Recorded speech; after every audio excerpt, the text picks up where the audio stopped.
Hello, everybody. Um, in case you don't know me, I'm Wanda. I'm EmmaJean's oldest daughter.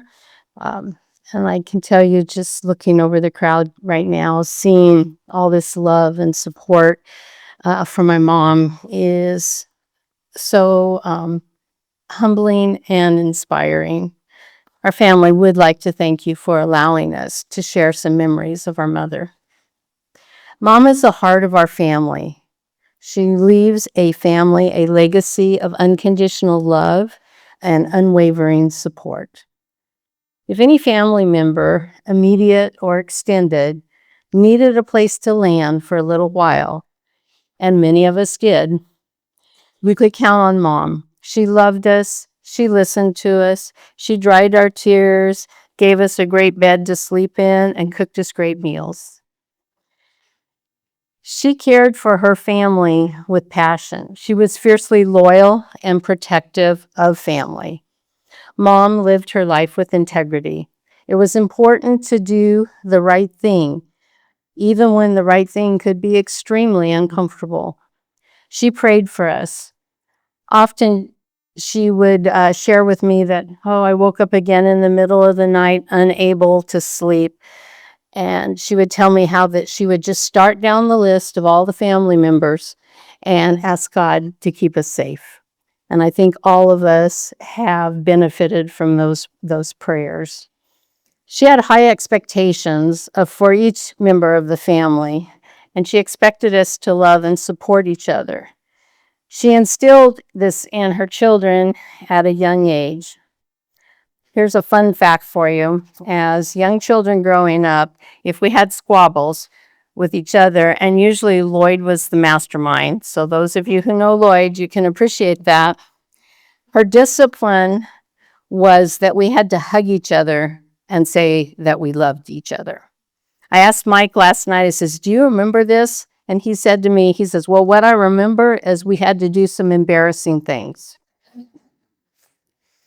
It was just the absolute worst when we had to hug each other and say, I love you, when the drapes were open. Because then if anybody was walking down the street, they would see us. And that didn't seem to bother Mom at all. Seriously, she often said the one thing in life that she could not live with, absolutely could not and would not tolerate, was if her children did not value their relationship with each other. As it turned out, she raised a family who held tight to each other in joy and sorrow. We're good. Mom was a lover of adventure. Dad and Mom pastored 8 different churches. She embraced each move with excitement and anticipation, always looking forward to new cities, new experiences. I think she had a little bit of a restless spirit, always ready to move on and see what was on the other side of the horizon. She was a very resourceful lady. Mom knew how to set up each new place we lived in and could seamlessly make it a home that was comfortable and beautiful. That did take talent and a whole lot of hard work. In the early days, there were some houses the various churches provided for the pastor and his family to live in that were probably long overdue for a remodel. All the pastor's kids here can totally relate to that. We honestly didn't know that because of what our mom put together always felt like home. It was warm and inviting, and of course, our mom cooked great meals for us despite limited resources. When I was in junior high, Mom had the opportunity to travel to Denmark with a member of our church. She had very little travel experience in her background, well, pretty much no travel experience, but she jumped in and made it the trip of a lifetime. After spending time in Denmark with her friend, all by herself, she struck out on her own for Paris and London without assistance from tour guides or GPS. She rode the metro in Paris and the tube in London. I remember when our church in Milwaukee sent Mom and Dad on a 6-week missionary trip to South America. One of their experiences was when they arrived 2 days ahead of schedule to meet a missionary in Peru. They decided that, why should we wait for the missionary to pick us up? We'll just go on our own and find them. Off they went to a small town in the mountains of Peru. 2 days later, when they met up with the missionary, who told them veteran missionaries would not have attempted what you two did. Mom had learned some Spanish in college and prepared a greeting for the churches in South America. Of course, the South American people loved her. Over the years, Mom and Dad did some international travel. She embraced each trip with a strong anticipation of a new adventure. She wrote her life story in her cookbook, Stirring the Pot and Spilling the Beans. After her death, I reread the story. I was so moved that she so authentically allowed us into her private world. Her journey of faith details the mountains and valleys she went through. She so eloquently referred to her life experiences as living in a glass house with no back door. She goes on to reveal to us in her journey of faith how God helped her realize she didn't need a back door. She could walk confidently through the front door. I am quoting from her book. I came to realize that God was saying, I made you unique and special to me. He said, be who you are. Mom was a strong woman who had courage to be honest with herself and God. Her faith story is a reminder that God's grace is sufficient for all of us. God's power is made perfect in our weakness. Mom knew grief and loss. She cared for our dad and lived through the days when the disease of dementia took him bit by bit away from her. She endured unimaginable grief of losing her husband and her son, Lloyd. She was my rock when my son passed away. She held me when I cried and prayed for God's peace to carry me. We were all blessed to spend time with Mom in her sunset years. We enjoyed deep, meaningful conversations. As a family, we celebrated every holiday, every birthday, knowing that her time on earth with us was nearing an end. I'm so grateful for the many I love yous that we shared back and forth. I know Mom is in heaven and enjoying complete peace and freedom. There's no doubt that she has seen Jesus. I'm pretty sure she can hardly contain herself with the heavenly music. I can only imagine her reunion with Dad, Lloyd, Scott, Annie Jo, her parents, and her brothers. They all have so much to catch up on. There's no way to express how much I'm going to miss my mom. I am my mother's daughter, and for that I am truly grateful. I know in my heart that heaven is a real place and that we will be together. I'm not a great public speaker by any stretch, but I'm Mike, EmmaJean's nephew. And I was told before I came here that I wrote her a letter when I was 12 years old. And all I had to do was read the letter. That's my impression when I got here. But of course, when I got here, they said, no, there's no letter. You're just going to have to get up there. You're on your own. So I've been really afraid in my life twice that really stand out to me. The first time I was landing on an aircraft carrier as a fighter pilot, never done that before. And I was absolutely terrified. And if anybody says they're not, they're just lying to you when they do it. But the second time, I lived with them for about 4 or 5 years in my life. And I went through my high school years and I stayed with them all in Milwaukee. And I was, 14 years old. And she pulled me aside and she said, you know, I love you and everything, but you're causing me a lot of stress.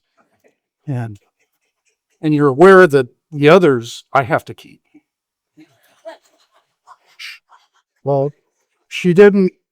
She says, you know, you're not in the same boat. So, and I was so afraid that I was going to get shipped back to somewhere else that I straightened up and apparently eased your stress a little bit. I see. But anyway, so back to the letter. I did research my article and I did find the letter. So I'm just going to read it right here. You got to remember, I was 12 years old when I wrote this to her. So, dear EmmaJean, please let me stay with you, and I promise I won't pee the bed. Love, Mike. P.S. If you find anything broken in the house, Now or in the future, Lloyd and Kip did it. I tried to stop them.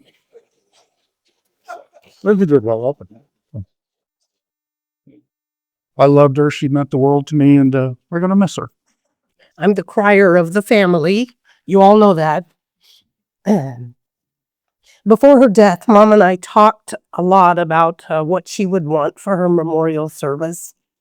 Mom suggested that I hold it at my house with people just sitting in the living room sharing memories. I assured her that in no way was my living room big enough to host the people that would be coming to her memorial.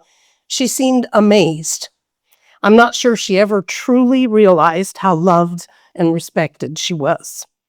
So thank you so much for being here with us today and allowing us to share some of our memories and thoughts about our precious mom.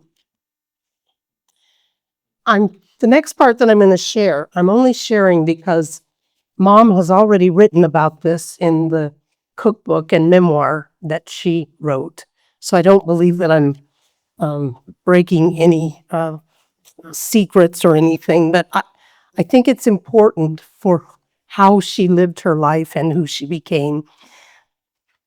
She was born during the Depression. Her parents worked so hard to simply survive.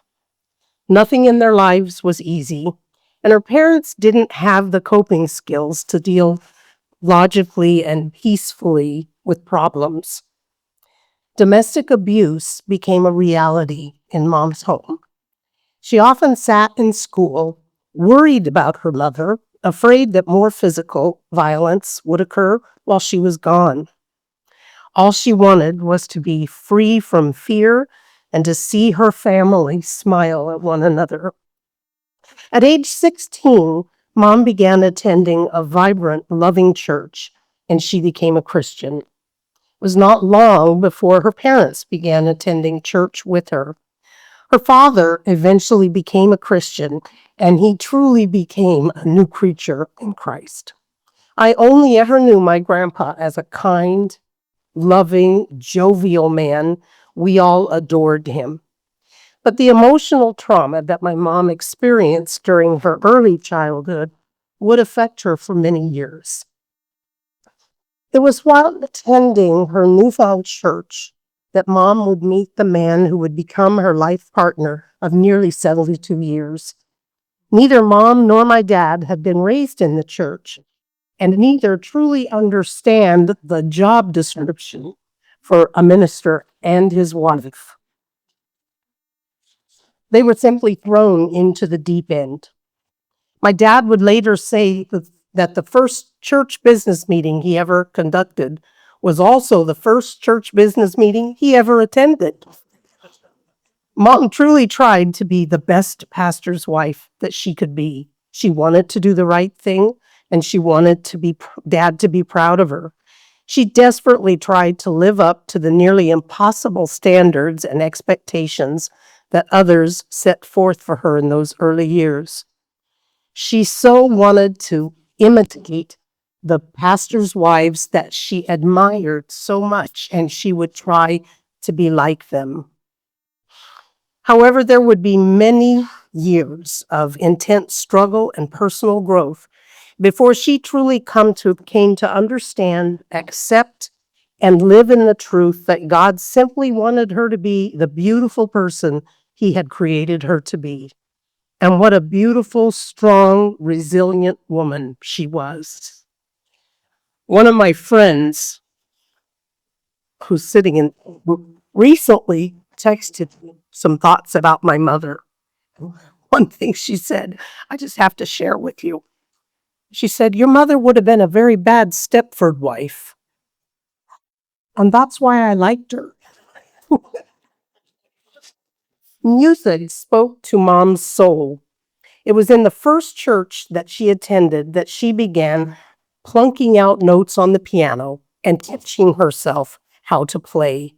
Eventually, she would become a self-taught pianist, organist, and, here's a word you don't hear often, accordionist.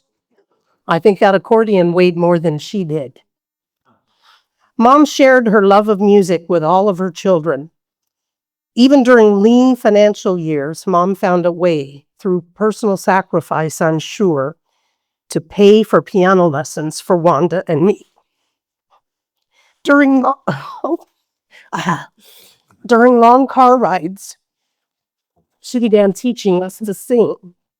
Kip was too young at this particular point, but she taught Wanda and Lloyd and I how to sing as a trio. She would teach us, she would be the vocal arranger. This was all done in the car by ear, no instruments.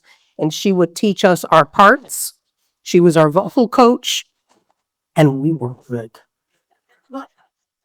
Eventually, Kip would grow up and probably became the best vocalist of all of us. I have to say that to you, Kip. I'm sorry you didn't get to sing in the Friays with us.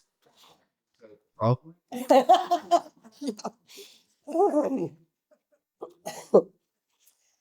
Let's see. I would go on to major in music and pursue a career as a high school choir teacher. Music would continue to bind us all together, even during the final years of Mom's life. Though we no longer had the voices of our youth, we could still listen to and appreciate countless hours of listening to the Gaither Vocal Band. Mom was beautiful. When I was a little girl, I secretly was really pleased that my mother was the prettiest of all of my friends' mothers. And I'm going to tell you one of her secrets. Every Saturday, she would go to the beauty shop and come back with this glorious, upswept, pinned in place, sprayed in place beehive. She looked so elegant. And then every night, she would wrap her hair in toilet paper all the way up and then place a cap on it and go to bed like that. And when she got up in the morning, voila, her hair was perfect all week long. Mom, as Wanda has talked about, was an amazing cook. Her favorite meal was beans, cornbread, fried potatoes, and a salad with the Matlock dressing, which consisted of Miracle Whip, sugar, and milk. It was a really light, healthy dinner. It became my favorite dinner as well. She made amazing cinnamon rolls, bread, chocolate cream pie. They became my favorite foods as well. My mom weighed about 100 pounds. I did not. There would come a time that I was really struggling with my weight and trying to be good. And one evening I was in the hangry stage. I really was hungry. And Mom said to me, "Well, Carol, here, have a cup of hot water. It will take care of it." Who does that to a starving person? One year for Christmas,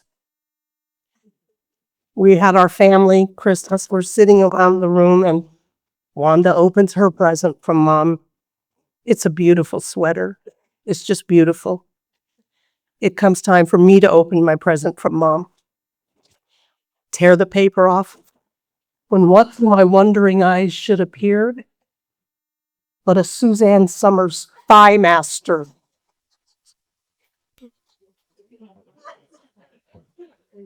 It was the one present I've ever received in my life I could not gather the fortitude to say thank you.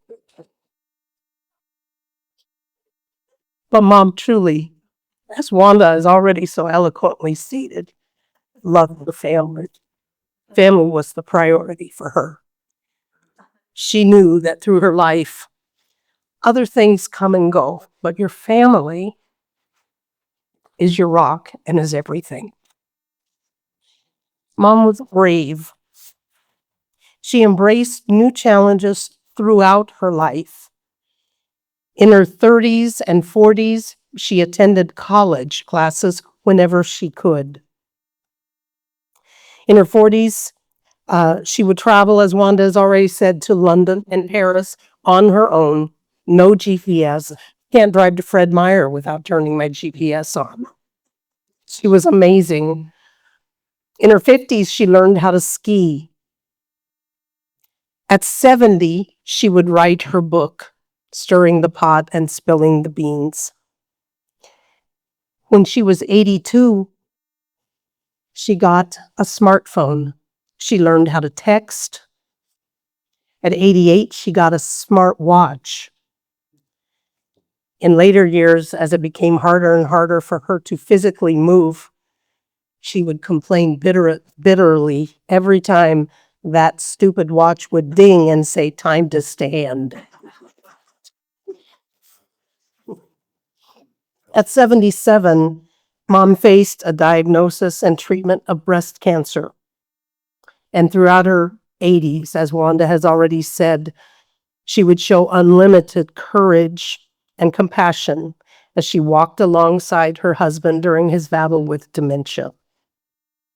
In her final years, Mom would show this courage, grace, and yes, even stubbornness that had been the hallmark of her life. She was a fiercely strong and independent woman. When it came time that she realized that maybe it was time someone else started paying the bills, driving her places, most of that maybe fell on me because I lived here in town and Wanda and Kip are from Colorado.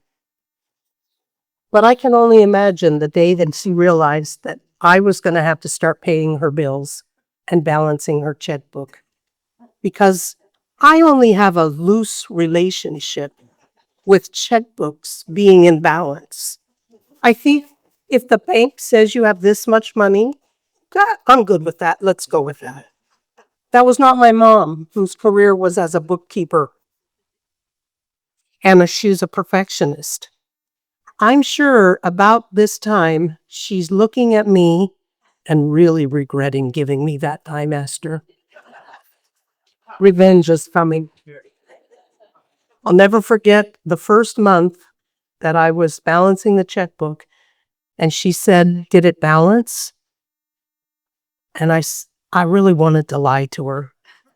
But it's a tribute to how much I loved and respected her that I told her the truth. Sure, she would forgive it. I said, "Mom, it's off by 1 penny." She didn't forgive.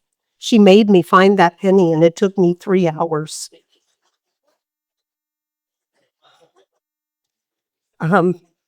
It taught me a lot, though. I think I can now balance a checkbook very, very well. It was not easy for her to give up independence. She taught all of us how to grow old with dignity and understanding. She wasn't mean. She wasn't cranky. She just still wanted to be in our lives. She still wanted us to tell her what was going on, what our struggles were, as well as joys. And I feel so grateful that we got the kind of time with her that we did. She was an amazing mom, an amazing person, and I love her so much, and I will miss her terribly. And I think probably the best thing that someone can say about you when you're gone is that they miss you. You left an impression on their lives, and she left an impression on mine. Yesterday, I received a text from my Aunt Pam, very dear sister-in-law, like a sister to my mom. She was not able to be here today. She told me that if we could incorporate anything into the service today, it would be the song "Celebrate Me Home" by the Perrys. It was too late by this point for us to include it in the video, but I want to close with the words of this chorus. Celebrate me home. Celebrate me there. Celebrate me in that land of wonder where nothing can compare. Celebrate me in that place. Celebrate me saved by grace. Don't just sit and weep because I'm gone. celebrate me home. I'm Kip, the good singer.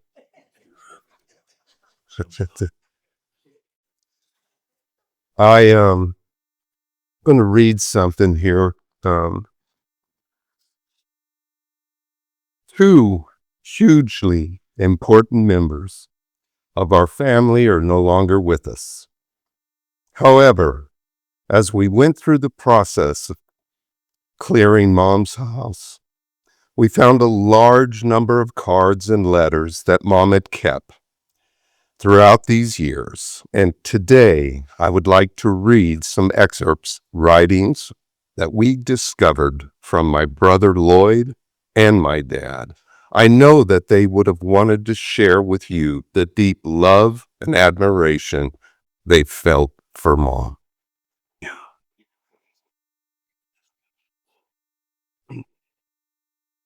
This is a letter from Lloyd to Mom on Mother's Day. Today I honor you, Mom, for your message to your children has always been the importance of family. I'm very grateful for your lifetime of commitment to our family in general and to me in particular. As I grew up and became the mischievous boy, I can only imagine how many times you looked to the heavens and said, "Dear God, why couldn't I have had a third daughter?" However, it's no secret that I've always been your favorite child. And for that, I am both honored and humbled. And then in parentheses in his letter, he writes, "Make sure you read this aloud to the other kids." I think we all know I was Mom's favorite. Because of the way you have lived your life by example, we in turn are able to send this message on to a new generation. Your life has been one of love, understanding, and devotion. Thank you, Mom, for the love, compassion, and wisdom you've shown me over the years. Thank you for your guidance and protection throughout my life. It's an honor to be your son, and I will love you for it. Lloyd truly loved Mom. This is a letter from Dad to Mom on their 50th anniversary, December 25th, 2001. My darling EmmaJean, today I can honestly tell you I love you more now than then. And if I could do it over, I would happily marry you again. You are my beautiful wife and the love of my life. You are beautiful, sensitive, insightful, and the talented lady. And as someone once reminded me in Salt Lake City, you make me look good. You married me when I was broke and without a job. We entered the pastoral ministry with a little idea of what was required of us, but with strong faith that God had called us and would not forsake us, we launched forth. How could we have ever dreamed of the places, the experiences, and the people our lives would touch in the years to follow? We sometimes followed with trembling, but we learned lessons of faith that are part of us today. We grew in understanding of ourselves and each other. I love you deeply. I respect your insights and your thoughts. I love talking with you and sharing the questions and thoughts and opinions. I am proud for the people to know you are my wife. Thank you, my darling, for what you have given to me during our courtship and 50 years of marriage.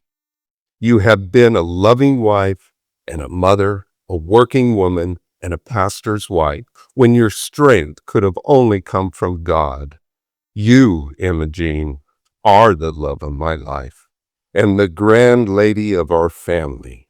My prayer to God is that we will have many more meaningful and happy years together, serving the Lord Jesus, being a blessing to our family and others. And God did grant Mom and Dad another nearly 22 years.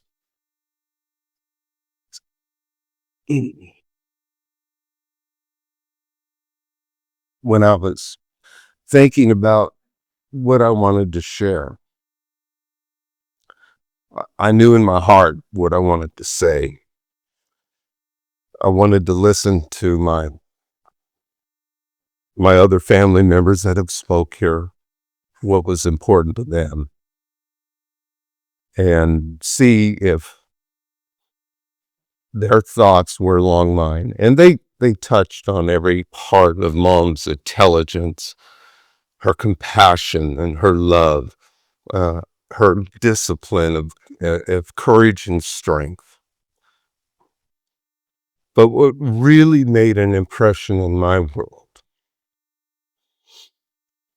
was her courage and strength and her bravery.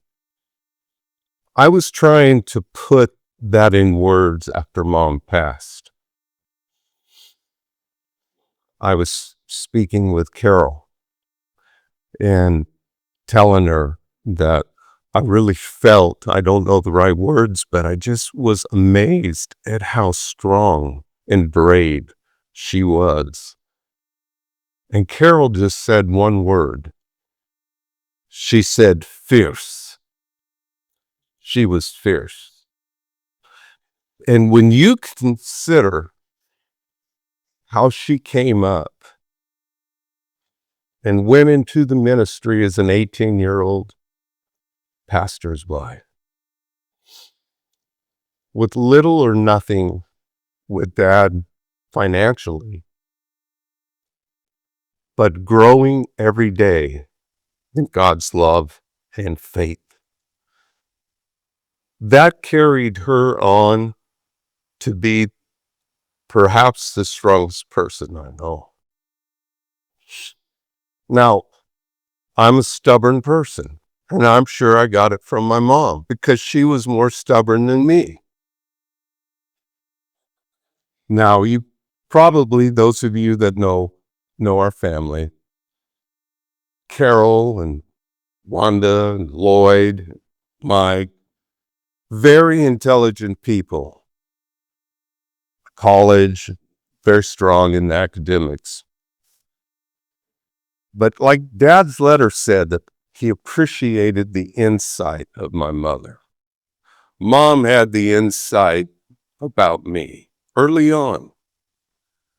I didn't make it out of elementary school until she figured out that she needed to kind of speak to me in a way that I could understand, and it would help me in life. And the way she did that was, I had my last day of 6th grade, summer was starting, and we were getting ready to start that summer the next day, and I was excited for it, went to bed that night, woke up at 5 a.m. with my mom shaking me, saying, "Your dad's going to have breakfast ready real soon, and you need to come downstairs." "Mom, it's summer boat. What's going on? What do you—" "No, we got something for you. Come on down."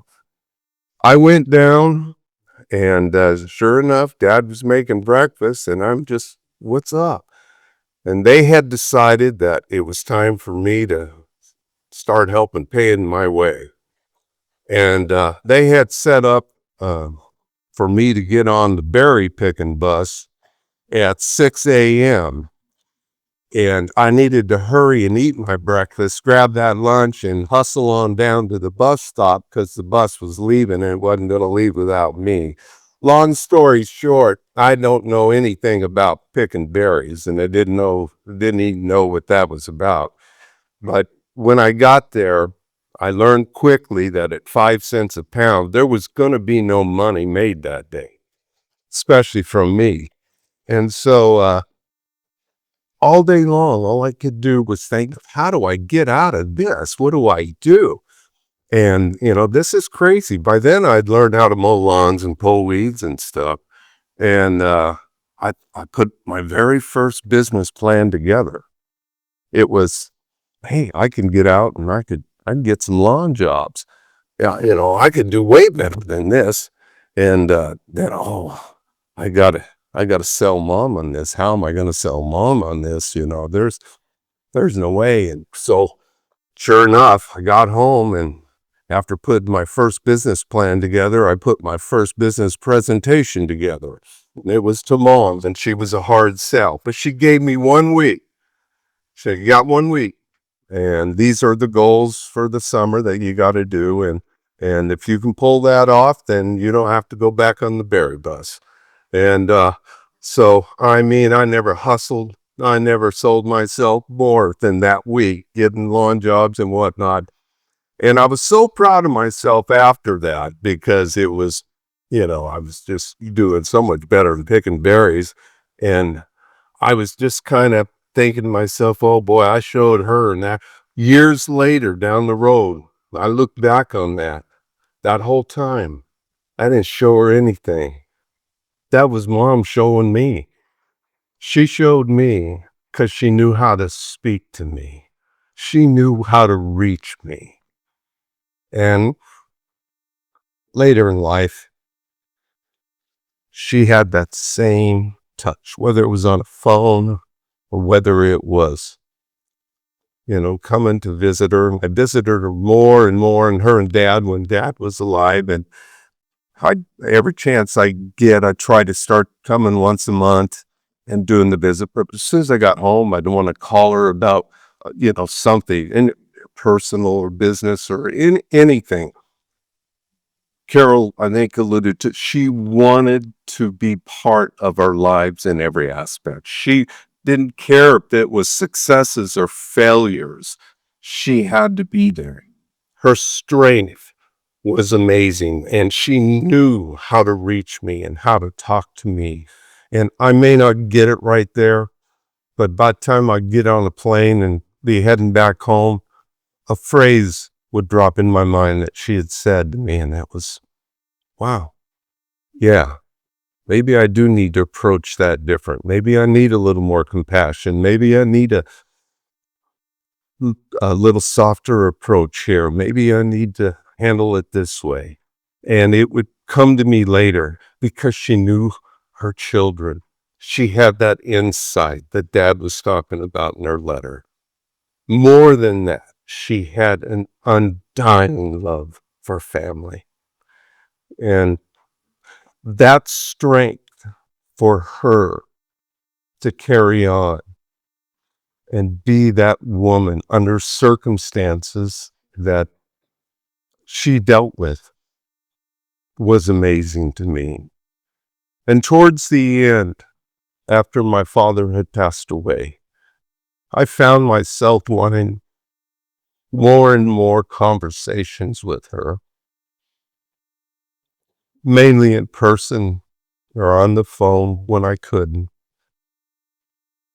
But we had that time, and maybe that time between Dad's passing and her passing was even more of a bond,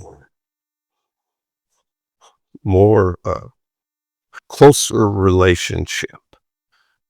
And I was always trying to go and be strong for her, but I always felt like she was being strong for me. And at the very end, 2 weeks prior to Mom passing, I knew it was close, and I was there. I had to leave. I'd spent a few days there and I had to go, but I was going to come back. But I knew I needed to have a conversation with her because she may not make it. And before I walked out the door, her bed was in the living room there. And I knelt down on one knee and I grabbed her hands. And like now, it was difficult to get the words out. And she tried to stop me. She said, "Nah, I know. No, Ma, I gotta say this. So I took that deep breath and I told her, "You're my strength. God gave you to me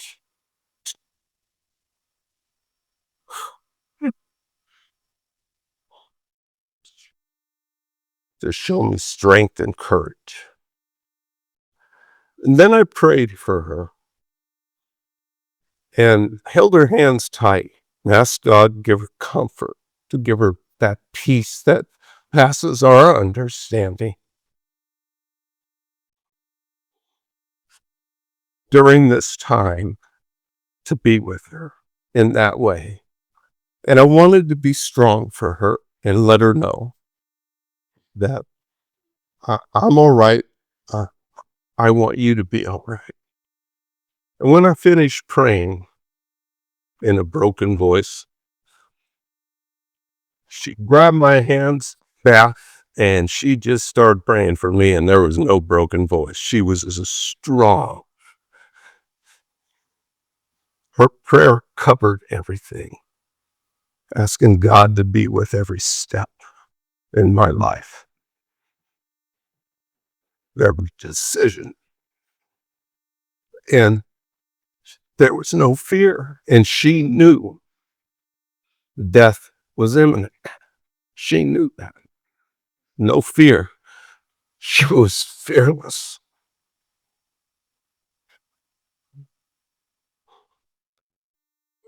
Of all the amazing qualities that my mom, her strength and courage from that 100-pound woman who was terrified of turbulence in a plane or driving on an icy road. She was fierce and had a heart of a lion. Outstanding.